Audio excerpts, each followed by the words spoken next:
welcome to Big Coke Cheech Buds. We've decided to start a YouTube channel to basically just review all the different strains of weed we have that constantly change. We are located at 427 Graham Road, Elsipogtog. My name is Sandy, this is Kaden, and this is Annette here rolling our joints for us. We all work here full time. And today we'll be smoking electric Kool-Aid, which is a sativa dominant hybrid. It's about a 60-40 split. And it's a cross between Purple Diesel and Cherry Pie. That's right. I'm personally a huge fan of sativas. I know not everybody at the table is on the same end of that scale. I'm definitely looking forward to this one. It's super, super neat looking, and it's going to be neat to get a taste of her. It's purple in color with like some orange hair in it. It's supposed to have a fruity taste.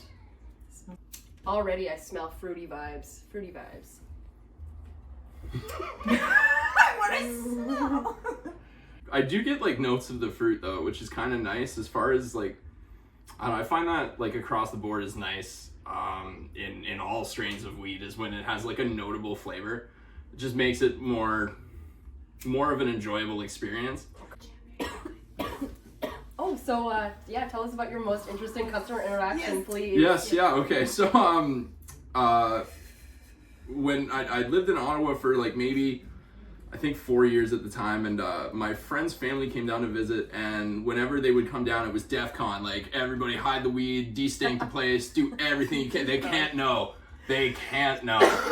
And so we'd skirt around in like every possible way the weed would be gone, and like we'd get itchy, man. It'd be like a long 2 days of not smoking weed. So it got to the point where we like sneak balcony tokes and do all kinds of extra maneuvers to still get the fix. Try and stay on the down low, but a customer walked in the other night and revealed herself to be one of the people who would stop by, one of my friend's family members who would stop in, and we made such an effort to just not smoke weed around them, and they knew the whole time, and it was just so funny running into her in like that in that particular instance. Just like, oh hey. When you lived in Ottawa, she came here. Yes, yeah, she stopped by. Really... She stopped by the other night even. So.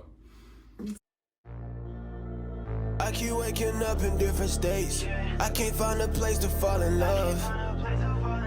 Different women in my phone, they wanna fuck. They mad because I don't respond enough.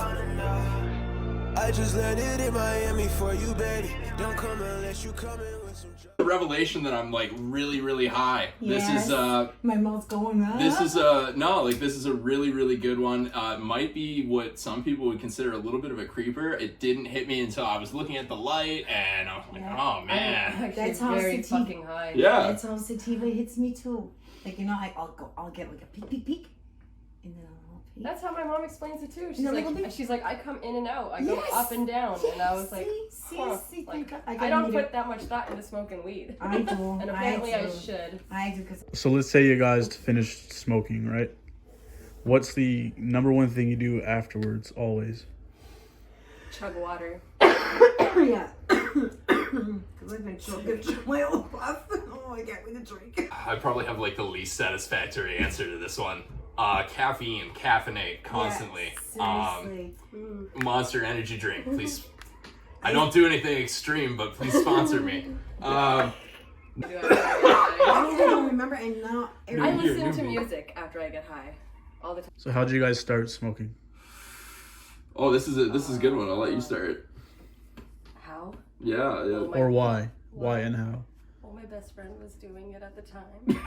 Kind of a similar. I can't really say that my situation was a whole lot different than yours in that sense. It was just something people were doing around me, and the circumstances of which were kind of sketchy. Like, I was just in some mutual friend's car, and he was like, "Here, man, smoke this," and I'm like, oh. "Yeah, all right." So that definitely. You know what I mean? So it was just like I was around it for a while. I'd seen it, and yeah, at that point I was just in the condition to be like, yeah, all right, fuck it, I'll give it a try. Let's go. Let's see what this does. It can't be that bad. You guys are still here, so that was kind of my introduction to it. What about you, Annette? How did you start smoking weed? I'm curious. What got you into it? everybody I hung out with was doing it. They're just It's all sitting around smoking. I go there and I was smoking cigarettes at the time. That's when I was smoking cigarettes too already at that I point. started smoking cigarettes. My very first time was with Heather's mom. Our boss. If you guys could turn away, would you guys? Do you regret having that decision to smoke weed? No. No, not at all. Really, like it's a lot of, funnily enough, a lot of like the funnest and most memorable times in my life. I was stoned for, and I'm not saying that I couldn't have enjoyed that sober, or like that maybe that wouldn't have been as fun, but it felt good. I've always thought that there's like specific things that really trigger like really stimulate your brain when you're stoned. For me, it was there was a mini golf course. It was indoors and it was glow in the dark. Oh. And Wow. the circumstances of which actually kind of screwed me out of a job, but I'd gotten I was applying for a job there. I got an application and I brought it in, and a friend was with me to check the place out.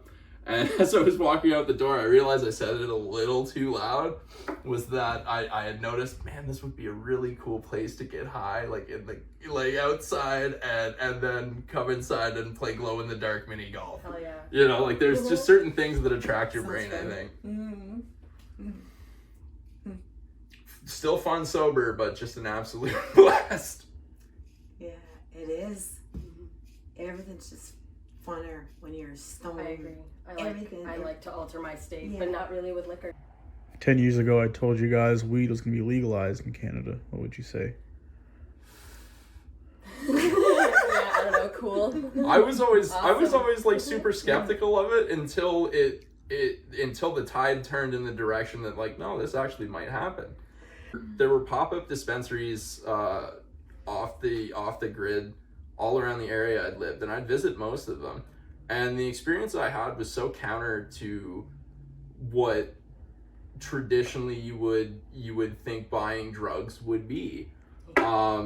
Before I had gone to the drug dealer, the sketchy guy, and I'd gotten it through that avenue. And then there were these pop-ups where you could go in and you could see what you're dealing with, you could smell what you're dealing with, you have a guy behind the counter who knows he's dealing with it, he knows what he's talking about, and it's all a very friendly, knowledgeable business transaction. That was like the first instance I had, like, like this could work, like this could be different. It was like the last 3 years before legalization that I was like, holy shit, this might happen. But it was like by a hair, I think. I'm still kind of surprised. Yes. Thank you for watching, everyone. Thanks for watching, Big Cup Teach guys. Buds. See you later. Bye. Yeah, go for a drive. Well, but last music. Oh! Call the cops. Me too, I'm like, don't say that. It's like...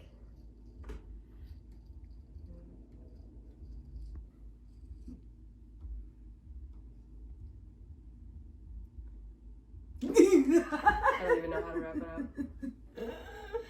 You got it. Yeah.